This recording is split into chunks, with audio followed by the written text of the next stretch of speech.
comprising of 456 beneficiaries on 166 hectares.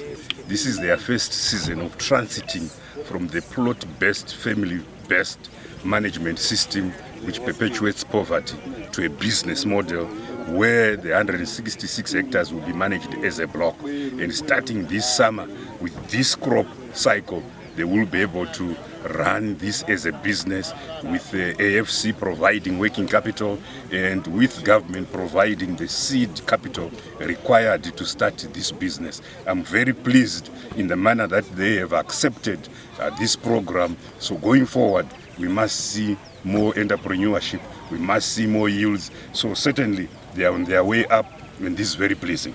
We also need to thank, of course, our partners, the Food and Agriculture Organization of the United Nations and UNOPS itself, the project office that has assisted in rehabilitating this irrigation scheme to where it should be. Going forward, irrigation schemes themselves must have the wherewithal from their own cash flow to be able to manage their repairs and maintenance, and we are building a very robust and resilient system across all the 460 irrigation schemes throughout the country. And in terms of, you speak still on irrigation schemes, are you on target as government in terms of rehabilitation and establishment of new ones? Oh, certainly, of the 460 irrigation schemes, 310 now have been handed over to this new business model. We are slightly behind. We had hoped that we would be able to do 92 irrigation schemes this year, rehabilitation, but that has not happened because of cash flow challenges. But we think that we can gather pace and accelerate that in the next year so that by 2025, all the irrigation schemes have been fully rehabilitated and that they are on the new business model. Once we do so, it allows government to open new irrigation schemes rather than the aspect of the past where 3 years ago, 50% of the irrigation schemes were down, and as you do another breaks down because of the very unsustainable business model. But now with scheme viability, with sustainability and profitability embedded in this new business model, it means we can gather pace and do much more. We climate-proof agriculture at 2 levels. At a household level, we use the sustainable intensive conservation model dubbed Bwerudza Intwasa, and we want all the Bwerudza tenets to be followed religiously. That is hauling out, mulching, organic and lime placement, but more importantly, we want the agroecological matching to be done right, the right crop, the right variety for the right region. Bwerudza yedu makomba akacherwa mbeu iri kuenda kuvanhu tiri kutarisira kuhora kakura zisingamboite kunyange zvazvo tiri kuziviswa kuti kunengangove nedrought ingati hite pachinguva chiri kuteera, but tinoziva kuti neprocess yebwerudza drought iroro will be beaten. Zvino zvitiri kuno kuchipinge pane program yakanaka kudai zviri kutiratidza kuti in Manicaland we are very lucky. Apart from the minerals, we have good soils, good temperatures, nemvura inoerera nepasi yatakaisa mumadhamu. So nzvimbo ino yeMiddle Sabi inodadisa because kubudikidza neprogram iri kuitwa neMinistry yeAgriculture yekubatanidza mafarmers vachirima pamwe chete pairrigation scheme zviri kuratidza nezvatiri kuona panapa kuti the sky is the limit. Nyika ino haichafi yakaita nzara.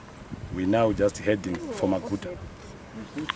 There are several interventions that FAO is supporting in the countries, and those interventions cover agriculture crops, but also other aspects like fisheries, aquaculture, and livestock.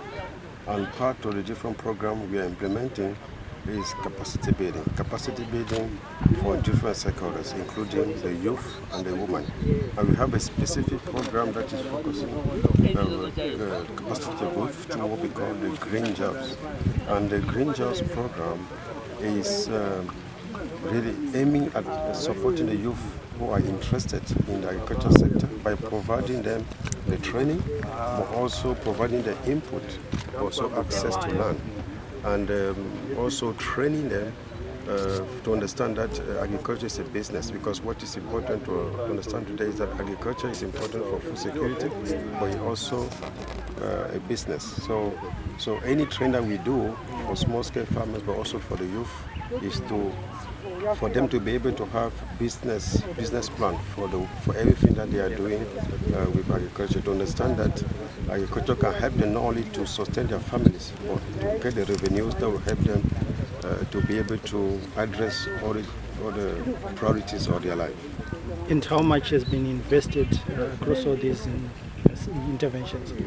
I don't think we can give the exact numbers, but what I'll tell you is that the way we intervene in the country through what we call the Country Program Framework, which is a document that is jointly formulated by FAO and the government through the different ministries that we work with. And currently we signed last year the new CPF for 2022-2026 for a budget of about 60 million of US dollars. So while we are implementing this program, we are also mobilizing resources through the different partners, financial institutions to implement those programs. So we have already been able to mobilize about 40% of this budget with the different programs that we are implementing, and we are also working with the government to mobilize additional resources